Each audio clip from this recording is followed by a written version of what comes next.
नमस्कार, मैं हूं प्रियंका। आप देख रहे हैं राष्ट्रीय जगत विजन न्यूज। छत्तीसगढ़ के दुर्ग जिले से एक बेहद दर्दनाक और सनसनीखेज मामला सामने आया।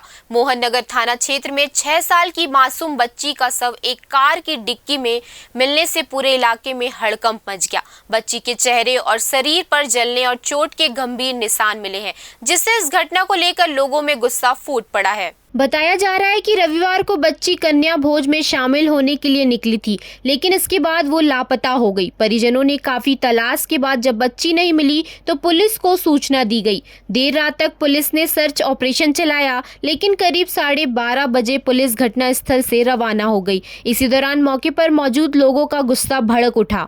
आक्रोशित भीड़ ने कथित आरोपी के घर पर हमला कर दिया, उसके वाहनों को आग के हवाले कर दिया और युवक की पिटाई कर दी। मौके पर खड़ी बाइकें पूरी तरह जलकर खाक हो गई। हालात उस वक्त और बिगड़ गए जब रात करीब 1:30 बजे भीड़ बेकाबू हो गई। हालांकि पुलिस ने मौके पर पहुंचकर स्थिति को नियंत्रण में लिया और आग पर काबू पा लिया। अब तक 4 से 5 संदिग्धों को हिरासत में ले लिया गया है और बच्ची की शव को पोस्टमार्टम के लिए भेजा गया है और इलाके में तनाव को देखते हुए भारी पुलिस बल तैनात किया गया। जी, एक मामला आया था थाना मोहन नगर में कि एक बच्ची जो है सुबह 10 बजे से गुम है, तो उसके बेस पे अपन कायम कर लगातार पतासाजी कर रहे थे। उसी दौरान बच्ची की लाश यहाँ पर मिली है और अभी विवेचना जारी है, जांच जारी है। प्रथम दृष्टि में क्या लग रहा है?